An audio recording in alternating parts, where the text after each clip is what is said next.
So right now I'm hearing from a lot of people who want to pursue EB-2 NIW, almost like they are hearing about it for the first time, and have not explored it over the course of this year or last year. There are a lot of people who are really qualified for EB-2 NIW, but there's also a lot of people who would benefit from having 6 months to a year of prep time for it. The issue right now is that even though I'm telling a lot of people they need to work on their profiles, it's uncertain what they're going to be building towards. It's uncertain what the policies for EB-2 NIW are going to be in the future. We are about to have a presidential election in just a few weeks here.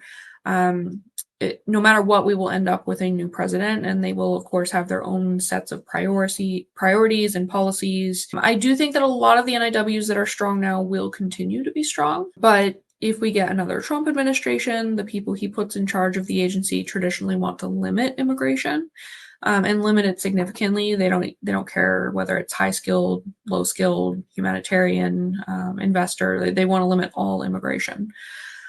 So I don't think that will necessarily bode well for EB-2 NIW. But either way, we're in a state of uncertainty right now, where even if you initiate a case with an attorney, they probably do not have capacity to file it before the end of the year. So I've been telling a lot of people just wait a few weeks until we at least know the election results, and then we can start planning from there. I probably will do a live stream after the election to go over what we think the changes to NIW are going to be as a result. But for now, if you are looking for concrete things that you can do, I would recommend that you build your profile to some extent and do things not necessarily that are going to be so time consuming that they are going to interfere with your work or your life. But if there's just a couple of things that you can do, I would recommend join a couple professional associations or organizations, see what volunteer opportunities are out there, and get involved to some degree. If you already are writing papers, continue work on that, see if you can get them published. If you have opportunity for public speaking, definitely do that. And then you can kind of narrow in and be more creative once you have a better understanding of what the policies are going to be.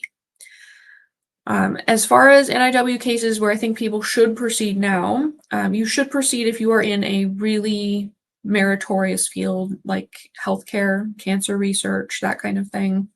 And if you have a traditional profile where you have a bunch of research publications and citations.